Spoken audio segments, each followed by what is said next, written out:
ఆ గాడిదకు ముఖ్యంగా నగరిలో ఉండే అడ్డ గాడిదకు చెప్తున్నాము, సమయం వచ్చినప్పుడు ఆ గాడిదకు పాలు కాదు కదా, తోలు కొవ్వు అన్ని పిండి పక్కకు పెడతాం. పాలు పిండడం కాదు, పాలుతో సహా తోలు ఒలులో ఉండే కొవ్వు కూడా పిండేసి పక్కన పెడతామని ఈ సందర్భంగా. పాలు పిండి నీకు ఇస్తే నువ్వు తాగి నువ్వు పెరిగినావు, ఓకేనా? నీ పాలు పిండి ఇస్తే నీ పిల్లలు తాగుతారు, అర్థమవుతుందా?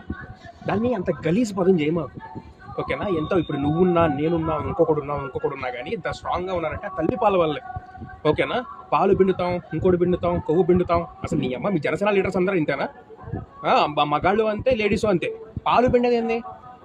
అదే మాట మేమంటే, నేనంటే ఇంకోటి ఏమన్నావు? భారతిరెడ్డి గారిని అడ్డగాడిదా అని చెప్పేసి నువ్వెంత, నీ స్థాయి ఎంత?